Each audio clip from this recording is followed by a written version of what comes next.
Gospel of Luke, chapter 18, verses 1 through 8. And he told them a parable to the effect that they ought always to pray and not lose heart.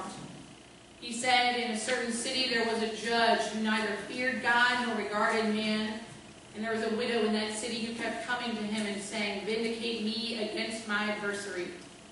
For a while he refused, but afterward he said to himself, "Though I neither fear God nor regard man, yet because this widow bothers me, I will vindicate her, or she will wear me out by her continual coming."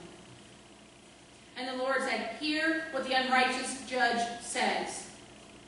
And will not God vindicate his elect, who cry to him day and night? Will he delay long over them? I tell you, he will vindicate them speedily. Nevertheless, when the Son of Man comes, will he find faith on earth?" This is the reading of the word. Let's speak again.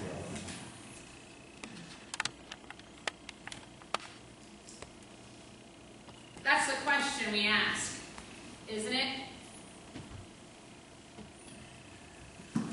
When the Son of Man comes, will he find faith on earth?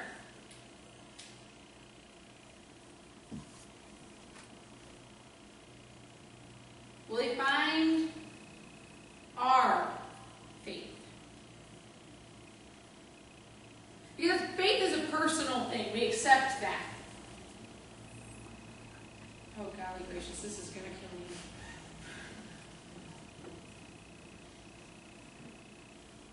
Faith is personal, and yet it is also communal. Because the faith that is strong as a mustard seed who can move mountains lies in each one of us, but it is surely easier to move that mountain with an extra pair of hands by your side.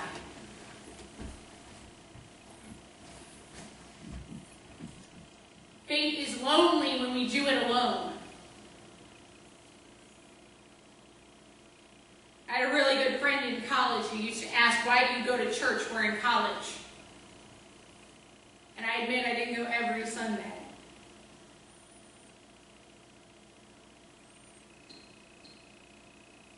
She said, "I can be a Christian away from church."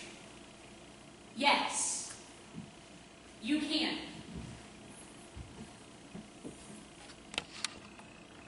One part of your Christian faith is away from the church.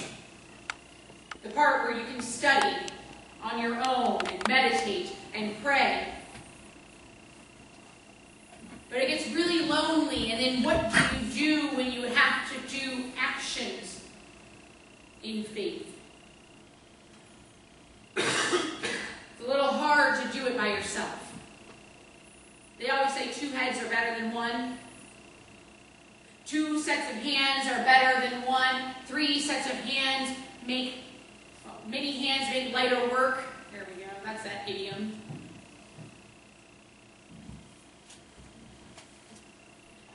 What would Christ say if he saw how we lived our faith today? That's a weighty question because it places a burden on us. And we don't like burdens. We really love to trust in the "take my yoke upon, I'll take your yoke." Right? We like to lay our burdens at the foot of the cross and trust that Christ takes them. But as people of faith, we have a responsibility to live as people of faith, to act as people of faith,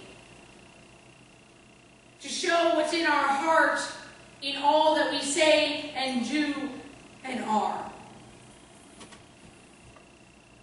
We've had a lot of opportunities to do that this past week. In times of disaster, it is really easy to be a Christian when you're not the one in the disaster. Let me strike that. When you're not the one directly affected, it is super easy to be the one helping. But we're not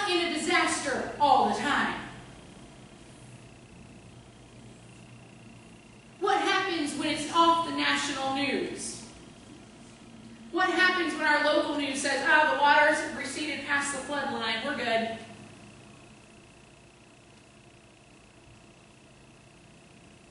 What happens then?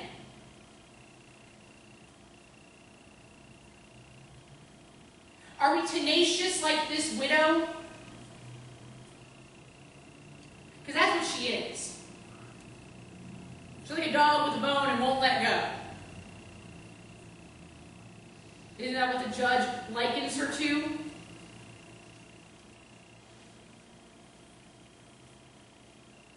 Or she's a 3-year-old with a toy that won't let go.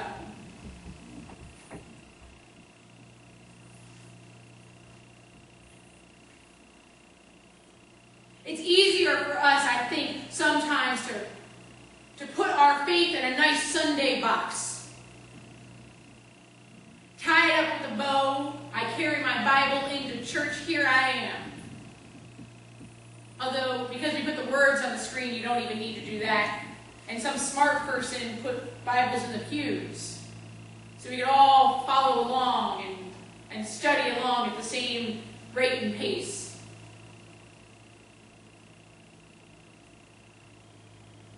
But faith is more than that.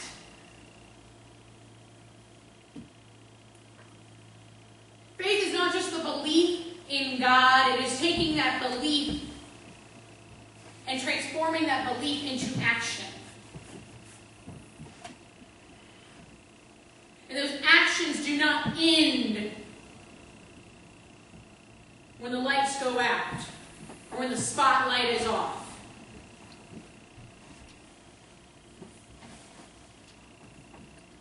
See, this scripture is talking about being tenacious, continuing, being consistent, fighting for God, fighting to be the people of God. And we've got a lot of adversaries out there today.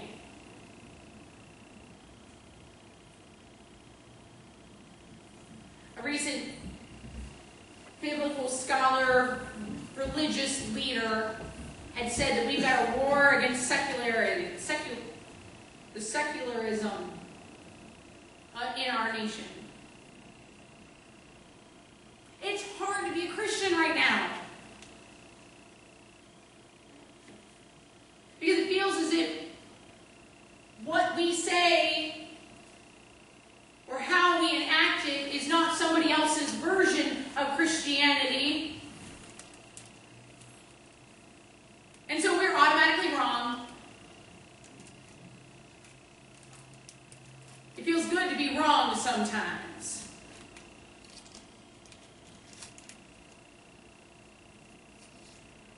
And yet Christ says that will not God vindicate those who cry to God day and night?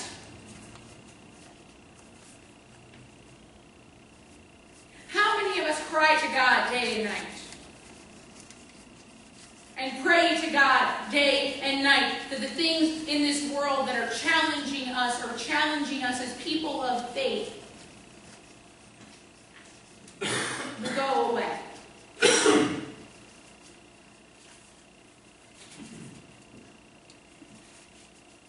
Or at least be better understood. And maybe that's some of what this scripture is asking for. It's not just asking for an immediacy of answer, it's asking for understanding.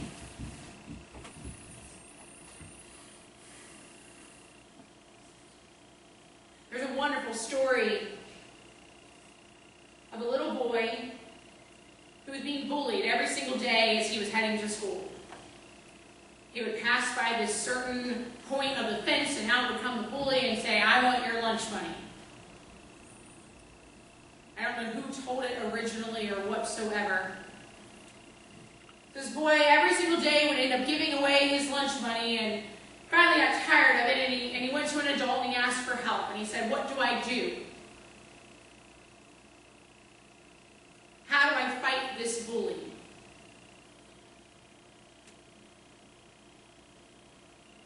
The adult's advice was to not put up a fist,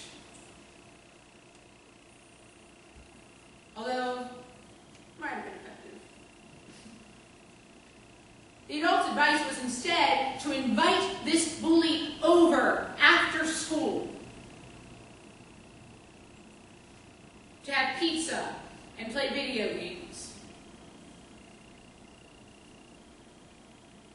And the very first question out of the bully's mouth was, why?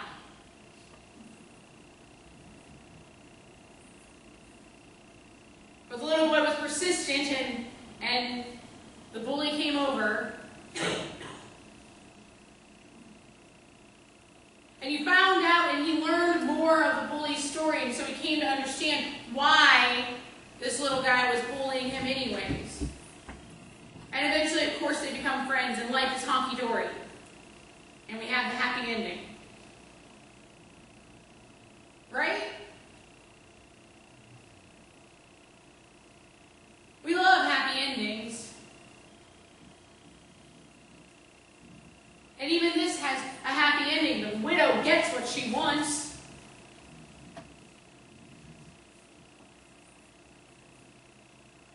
Not because the judge believes it is right or true, but because she was persistent.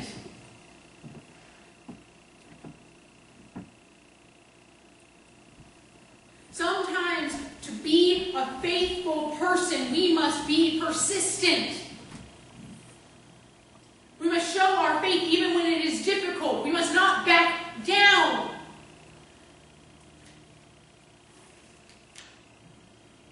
Too often in this world, we hide our faith under that handy little bushel and say, well, this is my light.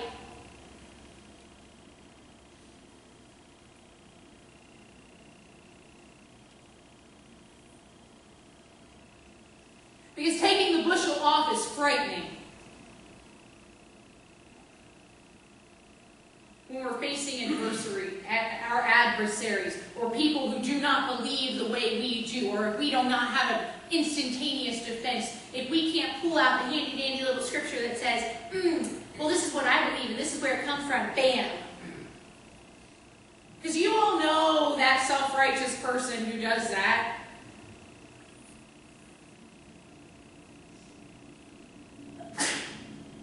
We know them, and we respect them and love them for their knowledge of Scripture, even if it is taken out of context.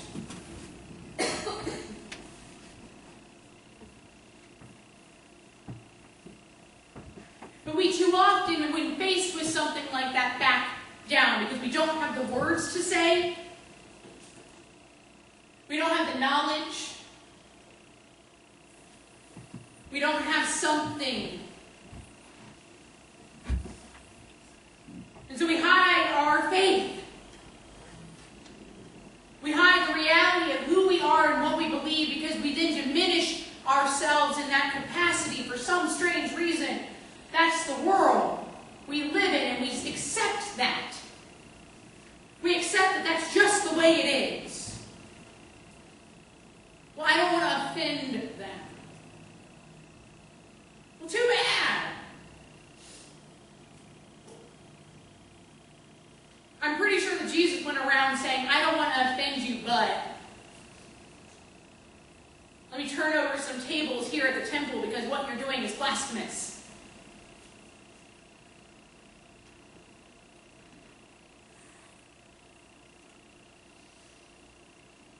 I don't want to offend you, but the line in the sand with which we do not cross is that ye who has no sin can cast the first stone.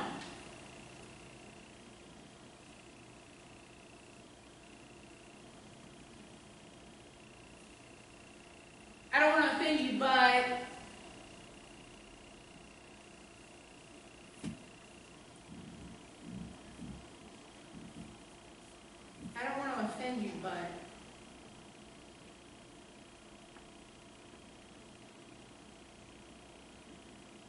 this is what I believe. This is what Scripture's told me. This is what and how I see faith in this world. And it doesn't make you any less right. It means that our experiences, our life, our understanding have led us to a specific point of faith. And in each journey there is value.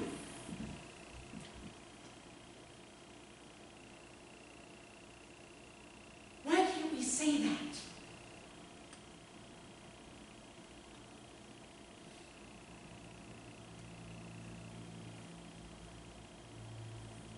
Why do we find ourselves deficient in some way? Or quiet ourselves, or quiet our understanding?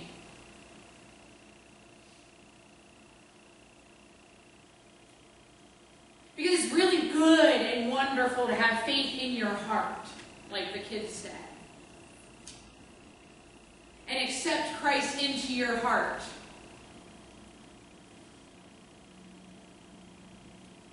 But if we don't let him out,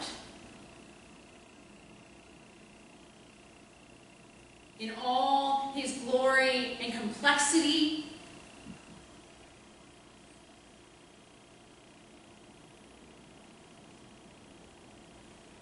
will he find our faith here on earth?